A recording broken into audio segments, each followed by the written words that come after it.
An ingredient for this curry is Singh, and in 8 minutes, it's at the door. Tanisha Singh is getting ready for work early on morning and cooking a sample curry for her lunchbox when she realizes out of tomatoes. Onions are already frying in the pan. Going out to buy vegetables is not an option, as local vegetable vendors won't be open.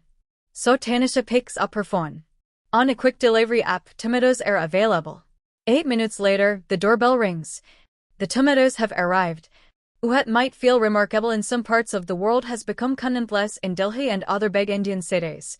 Groceries, books, soft drinks, and even the occasional iPhone can now be delivered to people's doorsteps in minutes. It's a convenience many don't strictly need, yet have quickly grown is too. Unlike traditional retailers, platforms such as Blinkit, Swiggy, Instamart, and Zepto don't deliver from large supermarkets or distant warehouses. Instead, they operate out of small storage units embedded deep inside residential neighborhoods. Known as dark stores, these facilities are typically located just a few kilometers from customers, allowing delivery riders to reach homes in minutes. Think of them as a mini version of Costco, packed with essentials, but designed purely for speed.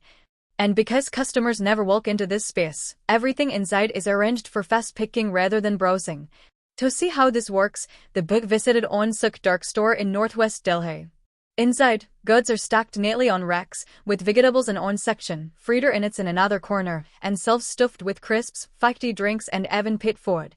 The aisles are so narrow only the workers can weave through them, moving fast and rarely bumping into each other. The moment an order pops up on the screen, workers jump into action, picking, scanning, and packing items into the trademark brown paper bags with such speed it almost feels robotic. Done in under a minute, store manager Segar says proudly. Delivery riders walk up to the counter almost in tune with the packers. Packing and pickup happen almost simultaneously, every step planned to reduce the time taken, even by seconds. Delivery driver Nihan Ned Fetchet Alan Istabish. He collects a brown bag and agrees to let us join him for the ride. The destination is Duputki Dukun, 1.2 miles away, about 6 minutes, according to the digital map. There are no traffic lights on the route and he drives swiftly through narrow streets.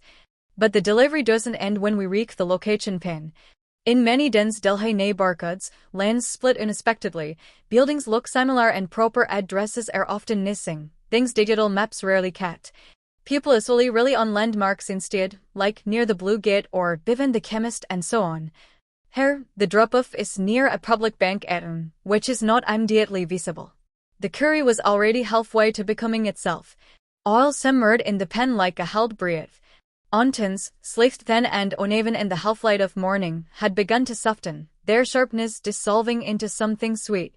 Tanisha Singh stood barefoot in her kitchen, hair tied into a furrowed knot, mentally ticking through the day ahead, emails, meetings, the long commute. This curry was meant to be simple. Comfort in a steel lunchbox. Something familiar to enter the house. Then she reached for the tomatoes. The shelf was empty. For a moment, she just stood there, spawn hovering in midair. The onions continued to sickle, unaware of the creases. In another time, this would have been the end of it. The gas would be turned off, the onions risked for later, the lunchbox resigned to leftovers or toast. The vegetable vendor downstairs wouldn't arrive for hours. The city, at this hour, was only just striking awake. But this was Delhi and this was now. Tanisha wiped her fingers on a cloth, picked up her phone, and opened an app. Tomatoes blinked back at her from the screen, bright, glossy, and probably perfect. She tapped once, twice. Order confirmed. 8 minutes, the app promised. She laughed softly at that. 8 minutes to find a missing ingredient. 8 minutes to rescue a curry. The onions waited. Sunny were not far away, and said a building Tanisha had never noticed.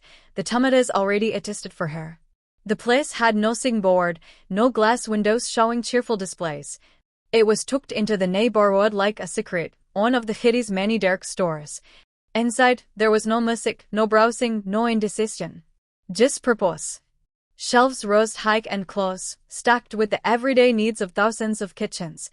Vegetables in plastic crates. Freezers humming quietly. Packets of crisps, bottles of cola, bags of pet food, all arranged not for beauty, but for speed. A screen flashed. Order received. Hands moved. Someone reached for tomatoes, scanned them, dropped them into a brown paper bag. Another worker folded, packed, sealed. The whole process took less time than it takes most people to decide what to cook. Done, someone said, already turning to the next order. At the counter, Ned fetches Alan was waiting. Sit, helmet tucked under his arm, he moved with the easy rhythm of someone who knows the city by instinct. He slung the bag onto his bike, tapped his phone, and was off.